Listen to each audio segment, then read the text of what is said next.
সারাদিনে এত ইস্যু হয় যে সবকিছু নিয়ে কথা কওয়া সম্ভব হয় না, কিন্তু এটা নিয়ে কথা কইতেই হবে। আজকের যে বিষয়টা আর কি, সেটা হইতেছে জুলাই যোদ্ধাদের আইনি সুরক্ষা দিতে অধ্যাদেশ হইতেছে। একদিন পরে ঘুম ভাঙিছে সবার। আসিফ নজরুল একদিন পরে অধ্যাদেশ বানাইতেছে। কামটা তো খুব ভালো হচ্ছে তাই না, ভালো করিচ্ছে তাই না, খুবই ভালো কাজ করছে। আসিফ নজরুল তো ভালো ছেলে, সন্ধ্যাবেলা হাত মুখ দিয়ে পড়তে বসে। হ্যাঁ, আসিফ নজরুল বাংলাদেশের মানুষদের দূর পাইছে, দূর পটাইতেছে, তাই আঙ্কারে হাতে লেমন চুস ধরাই দিচ্ছে। আসিফ নজরুল আর প্রফেসর ইউনূসের সরকার আঙ্কারে কিভাবে ধাপ্পা দিচ্ছে সেটা না বুঝে দেখি। আসেন আগে আসলে বুঝে দেখি অধ্যাদেশ আসলে কি। অধ্যাদেশ হইল সংসদ ছাড়া, জানে যখন সংসদ নাই তখন সরকার আর রাষ্ট্রপতির মাধ্যমে জারি করা একটা অস্থায়ী আইন। তার মানে এটা আইন কিন্তু সংসদে পাস হয়নি, এবং এইটা এখন জারি করা হইতেছে জরুরি পরিস্থিতির জন্য, যেহেতু সংসদ নাই। আর একটু ভেঙে বলি, ধরেন সাধারণ আইন কিভাবে হয়। স্বাভাবিক নিয়মে একটা প্রস্তাব আসে, সংসদে আলোচনা হয়, ভোট হয়, পাস হয়, রাষ্ট্রপতি সাইন করে সম্মতি দেয়, আইন হয়ে গেল। এইটারে বলা হয় সংসদীয় আইন। কিন্তু তাইলে অধ্যাদেশ আসে কখন? যখন সংসদ বসেনি বা সংসদ ভেঙে গেছে, এখন অধিবেশন চলতেছে না, কিন্তু সরকারের দরকার আছে, এখনই আইন দরকার আছে, অপেক্ষা করা যাবে না। তখন মন্ত্রিসভার পরামর্শে রাষ্ট্রপতি অধ্যাদেশ জারি করে থাকে। তো অধ্যাদেশের আসলে বৈশিষ্ট্যগুলো কি? এক নম্বর হইতেছে এটা আইনের মতো কার্যকর কিন্তু স্থায়ী না। সংসদ বসলে সংসদে অধ্যাদেশকে আনতে হয়, তারপরে অনুমোদন নিতে হয়। অনুমোদন না পেলে অধ্যাদেশ বাতিল। মানে সংসদ কার্যকর না থাকলে, সংসদ না থাকলে রাষ্ট্র যেন অচল না হয়, সেজন্য অধ্যাদেশ, এই বিষয়টা জারি আছে। এখন ধরেন পরের সংসদ এটা পাশ করলো না অধ্যাদেশ আসিফ নজরুলের, তাহলে কি হবে? আসিফ নজরুলের কাছে উত্তর আছে? নাই। অধ্যাদেশ সংসদে পাশ হয়ে আইন হইলেও সংসদ চাইলে তো পরের দিনই নতুন আইন করে সেটা বাতিল করে দিতে পারে। এমনকি এই অধ্যাদেশ যেটা আসিফ নজরুল করতে যাচ্ছে সেটা আদালত এখনই বাতিল করে দিতে পারে। তার মানে এটার মূল্য শূন্য, জিরো।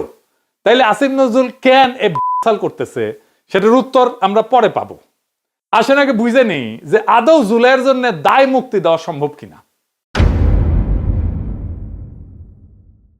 এক কথায় দেওয়া সম্ভব না, এবং দেয়া যে সম্ভব না এটার কারণ আসিফ নজরুল, তার সাথে আছে ওয়াকার, তার সাথে আছে প্রফেসর ইউনূস নিজে, তার সাথে আছে ডাক্তার জাহেদ, তার সাথে আছে বিএনপি, তার সাথে আছে তারেক রহমান। এরা সবাই এই পরিস্থিতি ইচ্ছা করে তৈরি করছে।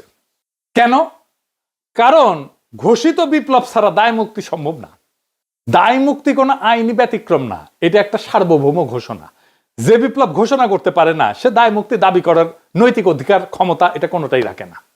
ওয়াল্টার বেনিয়ামিন বিপ্লবী সহিংসতা বনাম আইন রক্ষাকারী সহিংসতা, এইটা একটা কথা বলছিলেন।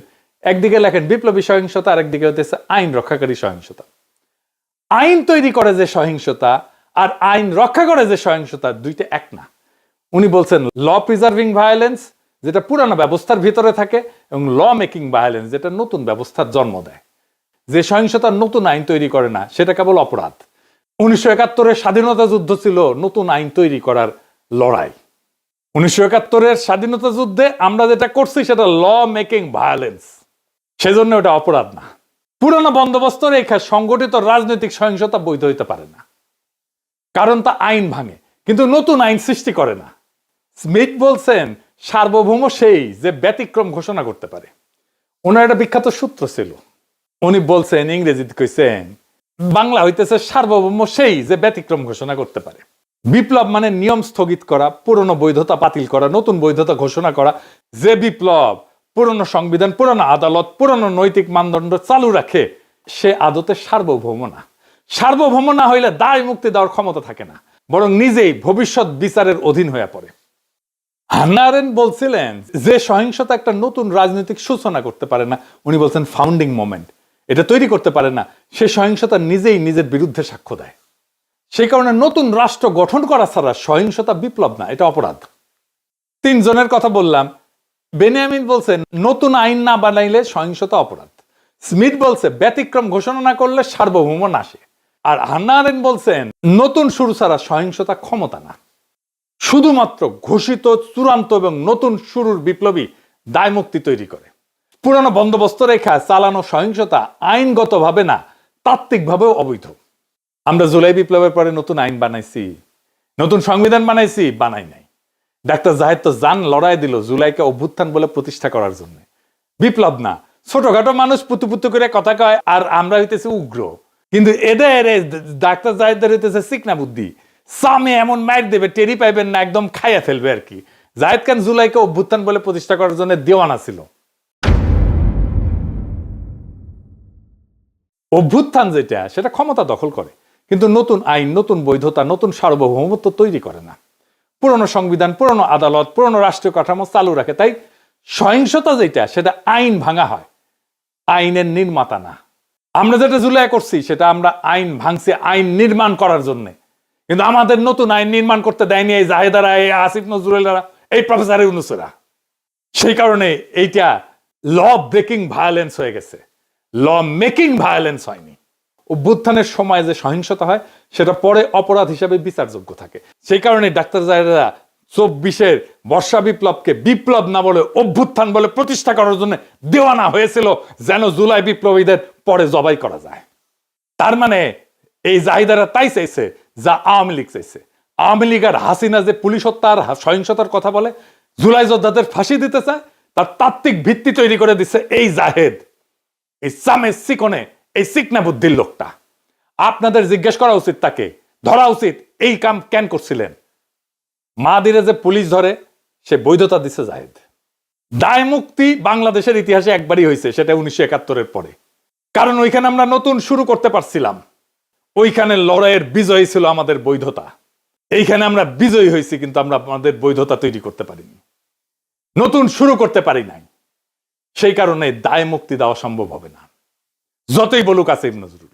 তাইলে আসেন, আসিফ নজরুল কেন এই অধ্যাদেশ করতে এত ব্যস্ত?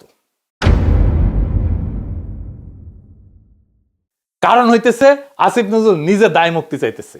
সে জানে সে কি আকাম করিছে। কি আকাম করছে জানেন?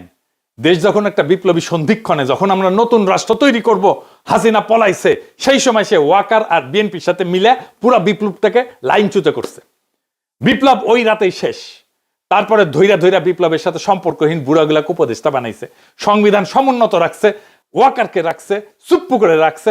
আমরা সেকেন্ড রিপাবলিক করব বলছিলাম, নতুন রাষ্ট্র করব না, উই বেশি বোঝে, উই একাই বিপ্লবের স্টেক হোল্ডার। আমি ওরা জিজ্ঞাসছিলাম যে আপনার যে নাচতে নাচতে ওয়াকারের গাড়ি চড়ে ক্যান্টনমেন্টে গেলেন, কোন ক্যাপাসিটিতে গেছিলেন? কয় পলিটিক্যাল পার্টির বাইরে যে সিভিল সোসাইটির অংশ আছে সেই হিসেবে গেছি। আমি কইলাম ভেরি গুড। তাইলে এখন বলেন, ওই যে কয়েকদিন ঘুটু করলেন, সিভিল সোসাইটির কার সাথে কথা বলে ঘুট্টুটা করেছেন? কার সাথে পরামর্শ করছেন? আপনি একা হারকিউলিস হয়ে গেছেন কেন? আপনি কারোর সাথে কথা বলেন না কেন? কার সাথে আলাপ করছেন? কারোর সাথে আলাপ করে নাই। আপনার হাত জগন্নাথ, নিজে যা ভালো বুঝিছে তাই করিছে। একটা সাক্ষাৎকারে দেখলাম আজিম নজরুল কইতেছে তার বাসায় বসে ছাত্ররা উপদেষ্টা বানাইতেছে, সে মাঝে মাঝে পরামর্শ দিতেছে, কইতেছে এখন কেমন লাগে? সচিবেরা কথা শোনে না, পুলিশেরা কথা শোনে না, পাবলিক শোনে না কথা, কোথাও গেলে পাবলিক আটকায় ফেলে, ভুয়া ভুয়া স্লোগান দেয়।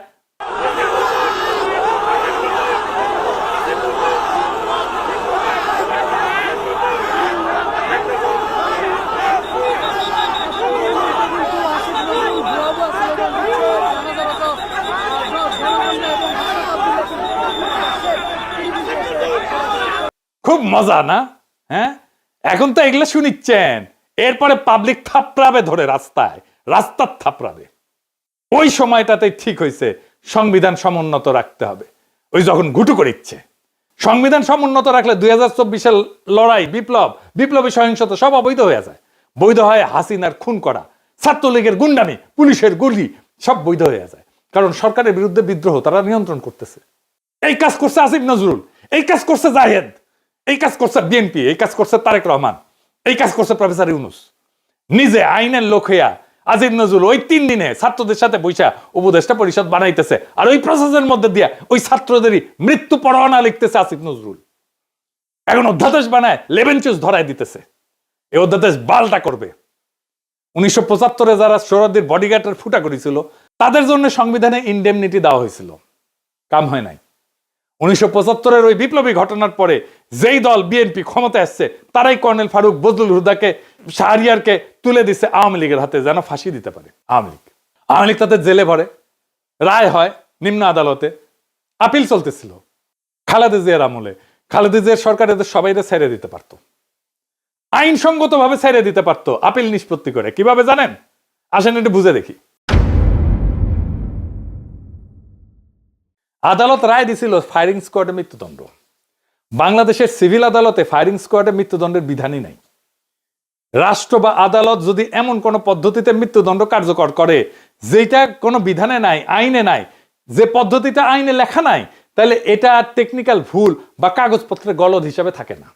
এইটা তখন সংবিধান ভাঙার বিষয় হয়ে যায়। কারণ বাংলাদেশের সংবিধান বলছে মানুষকে শাস্তি দিতে হইলে সেটা আইনের ভেতর থেকে দিতে হবে, আর্টিকেল 31। আর মানুষের জীবন কেড়ে নেওয়া যাবে শুধুমাত্র আইনসম্মত প্রক্রিয়ায়, আর্টিকেল 32। এই সীমা লঙ্ঘন করলে দুইটা কথা পরিষ্কারভাবে বলা যায়, মানে বিচারটা সংবিধানের চোখে বৈধ থাকে না।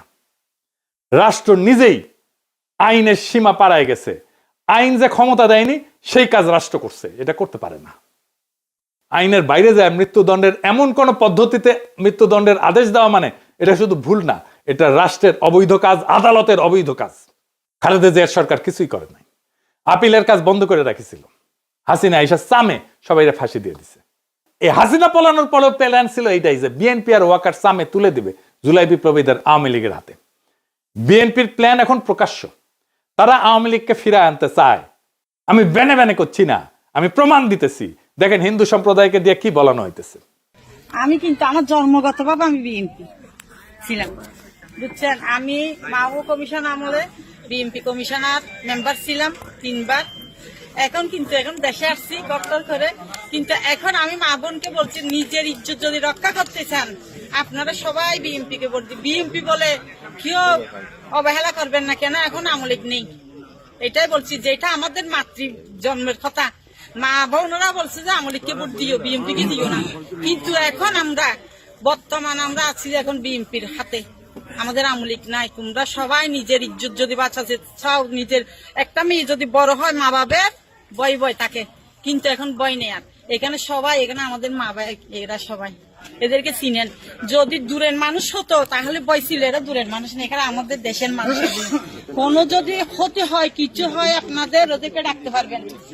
আমরা এখানের মানুষ সবাই, এখানে সবাই একজোট হয়ে 12 তারিখ ভোট দিবেন। সবাই ভোটের জন্য যাবেন, কিন্তু অনেকজন বলে বিএনপি কে ভোট দেবো না, যাবো না। না, এটা মনে করবেন না। বিএনপি কে দিলে মনে করবেন কোনোদিন আবার আওয়ামী লীগের হাতে দিতে পারবেন আপনারা। বিএনপি কে চান, কিন্তু অন্য দল দেখবেন, কিন্তু নিজের হাতে নিজে কপালে হাত মারবেন। এখানে বিএনপি ছাড়া আর কোনো উপায় আমাদের নাই। এখানে হিন্দু বা মুসলিম হোক, সবাই বিএনপি কে চান। আমি বলছি আমাদের এই এলাকার সবাই, আপনারা বিপদের সময় না পেলে এদেরকে পাবেন। এরা এখানে কাছের লোক, এরা দূরের নাই, কেউ হারিয়ে যেতে পারবে না এখান থেকে, আমাদের হাত থেকে, কেন এগুলো আমাদের দেশের লোক। তাই আমি বলছি মা বোনকে, এখানে মহিলা হইয়ে বা পুরুষ হইয়ে ওই বিএনপি কে দেবো না, এই কথা আর বলিয়েন না। কেন আমরা এখন একটাই দল, বাংলাদেশে একটাই দল আছে, ওইটাই কোনো দল না, এটা নিজেরাই দল করছে, যে এটাকে কেউ সমর্থন দেবে না ওই দলকে। আমরাই এখন হচ্ছি যে কি সবাই বলো বিএনপি কে চাই, ভোট চাই, ধানের শীষে ভোট দেবে, এটাই আমরা চাই। আমাদের ধানের শীষে তো ধানের শীষ সবাই, আমি বলছি ধানের শীষে টিকিট দিলে আপনারা মনে মনে বলছেন যে ধানের শীষ কেন দেব, আগে তো আমরা আওয়ামী লীগ ছিলাম না, এখন আমরা আওয়ামী লীগ। ধানের শীষে আওয়ামী লীগ মনে করবেন কেন? আওয়ামী লীগ আসার জন্য আমরা, এটা একটা পথ। আমরা বিএনপি কে যদি চাই, বিএনপি দেখা 10 বছর বাদ হলে আমাদের নেত্রীকে আবার আনবে, জানেন যে এটা। কিন্তু ওদের হাতে যদি চলে যায়, পাকিস্তানে চলে যেতে হবে সবাইকে, মনে করবেন। শুনলেন তো, কইতেছে আগে আমরা আওয়ামী লীগ ছিলাম, এখন আমরা আওয়ামী লীগই আছি। ধানের শীষকেই আওয়ামী লীগ মনে করবেন কেন? কারণ আওয়ামী লীগ আসার জন্য এই একটাই পথ। আমরা বিএনপি কে যদি চাই, বিএনপি দেখেন 10 বছর পরে হইলেও আমাদের নেত্রীকে আবার আনবে। শুনেছেন, নিজের কানে তো শুনলেন। আর একটা প্রমাণ দিতেছি, আসেন সে প্রমাণটা দেখি। এই যে সংসদ নির্বাচন হইতেছে, এখানে এমপি কে ভোট দেওয়া ছাড়া একটা গণভোট হবে। সে গণভোট হবে বিএনপি কিন্তু ঘরের মধ্যে এইগুলা স্বীকার করে এসেছে গণভোটে যে সমস্ত জিনিস থাকবে। এই গণভোটে হ্যাঁ বা না ভোট দিতে হবে। হ্যাঁ ভোট দিলে কি কি পাবেন? আপনি 12টা জিনিস পাবেন। 12টা কিভাবে আগামী রাষ্ট্র চলবে সেটা ঠিক করতে পারবেন। কি কি সেটা একটা একটা করে বুঝে দেখি, শুনেন মন দিয়া। আপনি কি এমন একটা বাংলাদেশ চান যেখানে তত্ত্বাবধায়ক সরকার, নির্বাচন কমিশন, সরকারি কর্ম কমিশন মানে যেটাকে পিএসসি বলা হয়, এটা গঠনে সরকারি দল এবং বিরোধী দল একত্রে কাজ করবে? সুন্দর কথা না? 2 নাম্বার, সরকারি দল ইচ্ছামতো সংবিধান সংশোধন করতে পারবে না। সুন্দর না কথাটা? 3 নাম্বার, সংবিধানের গুরুত্বপূর্ণ পরিবর্তনের ক্ষেত্রে গণভোটের বিধান চালু হবে। সুন্দর না? আমরা সবাই মিলে ভোট দিয়ে ঠিক করব। 4 নাম্বার, বিরোধী দল থেকে ডেপুটি স্পিকার এবং গুরুত্বপূর্ণ সংসদীয় কমিটি সমূহের সভাপতি নির্বাচিত হবেন বিরোধী দল থেকে। সুন্দর না? যত মেয়াদী হোক কেউ সর্বোচ্চ 10 বছরের বেশি প্রধানমন্ত্রী থাকতে পারবে না। সংসদের নারীর প্রতিনিধিত্ব পর্যায়ক্রমে বাড়বে। ক্ষমতার ভারসাম্য প্রতিষ্ঠার জন্য পার্লামেন্টে একটা উচ্চ কক্ষ গঠিত হবে। দেশের বিচার ব্যবস্থা স্বাধীনভাবে কাজ করবে। সুন্দর কথা না? আপনার মৌলিক অধিকারের সংখ্যা বাড়বে। কি রকম একটা মৌলিক অধিকার হইতেছে ইন্টারনেট সেবা কখনো বন্ধ করা যাবে না, এটাকে মৌলিক অধিকার হিসেবে ঘোষণা দিবে। তার হাসিনা এটা বন্ধ করে দিছিল। দণ্ডপ্রাপ্ত অপরাধীকে রাষ্ট্রপতি ইচ্ছা মতো ক্ষমা করতে পারবে না। ফাঁসি দিলেও তো ক্ষমা করে দেয়, জেল দিলেও ক্ষমা করে দেয়। রাষ্ট্রপতি এবং প্রধানমন্ত্রী ক্ষমতার মধ্যে ভারসাম্য থাকবে। রাষ্ট্রভাষা বাংলার মর্যাদার পাশাপাশি অন্যান্য জাতিগোষ্ঠীর ভাষাও সাংবিধানিকভাবে স্বীকৃত হবে। সব সুন্দর কথা না? 12টা কথা। হ্যাঁ ভোট দিলে সবগুলো পাবেন, এই যতগুলো আছে সবগুলো। না ভোট দিলে কিছুই পাবেন। কিন্তু বিএনপি কি বলতেছে দেখেন, বিএনপি কি বলতেছে, জনগণকে কি বলতেছে শোনেন, নিজের কানে শোনেন। এখানে আরেকটা ব্যালট হবে হ্যাঁ এবং না। আপনারা একটু গণভোট হয়েছেন না? এটা গণভোট। গণভোট হবে হ্যাঁ এবং না।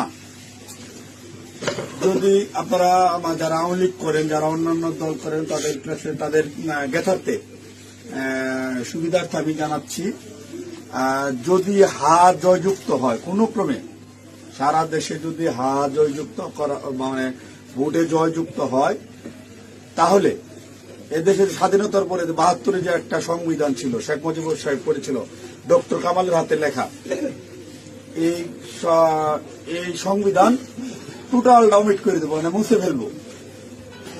স্বাধীনতার যে আছে 71 সালে যে যুদ্ধটা হয়েছিল, এই যুদ্ধটা 71 সালের কোন ঘটনায় বাংলাদেশে আর থাকবে না। আপনার ইয়ের মধ্যে যে সংস্কার করতে চাইতেছে, যে সংস্কারের জন্য হানা বুট হইতেছে, এদের মধ্যে লেখা আছে 71 সালকে বাদ দিয়ে 24-এ যে ইটা হয়েছে, গণঅভ্যুত্থানটা হয়েছে, 71 জায়গাটা নিবে 24 সাল। কেন নিবে? এটা একটা কারণ আছে, জামাত ইসলামের একটা কারণ আছে। জামাত ইসলাম 71 সালে দেশের স্বাধীনতা চায় না, এদেশে বাংলাদেশের স্বাধীন হোক, বাংলাদেশ স্বাধীন হোক, জামাত ইসলাম কিন্তু এটা চাই নাই।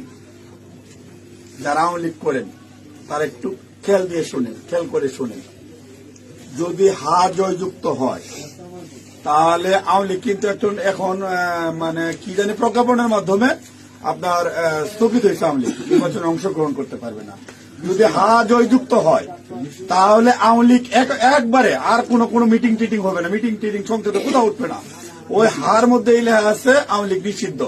এই যে 24 সালে গণহত্যার জন্য আওয়ামী লীগ কিন্তু নিষিদ্ধ হয়ে যাবে আপনাদের ভোটেই।